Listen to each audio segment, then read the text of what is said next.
नमस्कार मंडळी. रामकृष्ण हरी. काय चाललंय मग? जसं की आता इलेक्शनचा पिरियड आहे. हा जो काय आता 1-2 महिने आहेत.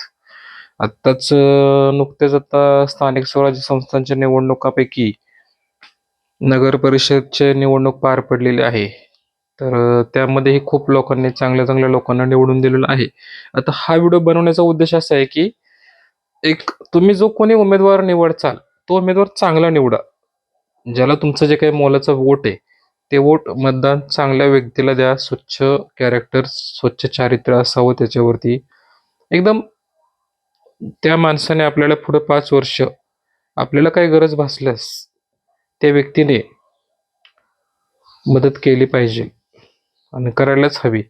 काय होतं मंडळी, मतदानाच्या वेळेस पाया पडतात. आपण आता व्हिडिओ बघतोय, मी काल एकदा 2-4 दिवसापासून नगरसेवक असतील, पुण्यातले काय असतील, आजूबाजूचे महाराष्ट्रातले, तर सगळेजण प्रत्येक मतदाराच्या पाया पडते. त्यांचं फार कंबरट जाईल ना पाया पडून पडून. नंतर 5 वर्ष ते विचारत नाहीत आपल्याला, नाही का? तर जो कोणी आपला उमेदवार आहे, कोणी असू द्या, त्याला तुम्ही योग्य उमेदवार निवडा. योग्य त्याचं सामाजिक काम, सगळ्या गोष्टी, वागणूक, ह्या सगळ्या गोष्टी पाहूनच मतदान करा. उगाच तुम्ही 2 रुपयाच्या ह्याच्यात बळी पडू नका पैशासाठी. सध्या परिस्थिती खूप आहे, पाकिटावर खेळ चाललाय सगळा. मतदानाचा रेट काय आहेत आता? 10,000 आणि 5,000 आणि 4,000 आणि 3,000. अरे काय मतदान विकता का? विकत घेताय तुम्ही? हम्म हाय का नाही लोकशाही कुठं? त्यामुळं जे काय आहे, तुम्ही जो कोणी उमेदवार निवडचाल तो चांगला निवडा, योग्य उमेदवार निवडा, जेणेकरून त्याने आपल्याला पुढील 5 वर्षामध्ये आपल्याला कधी गरज भासल्यास त्याने आपल्याला मदतीला धावलं पाहिजे. नाही तर पुढील 5 वर्षामध्ये जवळून गेला तरी तो हात सुद्धा करत नाही. नमस्कार तर लांबच राहिला, नुसतं मान सुद्धा अशी हलवत नाही. हं? अशी परिस्थिती आहे, सत्य परिस्थिती आहे. त्यामुळे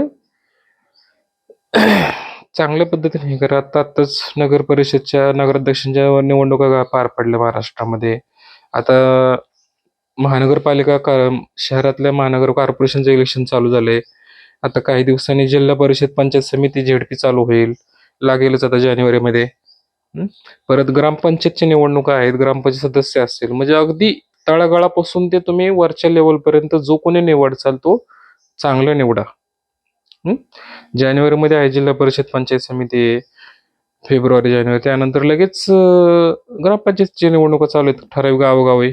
त्यामुळे जो कोणी असेल तर योग्य उमेदवार निवडा आणि योग्य उमेदवारालाच आपलं मौल्यवान मतदान द्या. पैशा पाण्याला, बोलतापाला, खोट्या वाफांना बळी पडू नका. चला, रामकृष्ण हरी.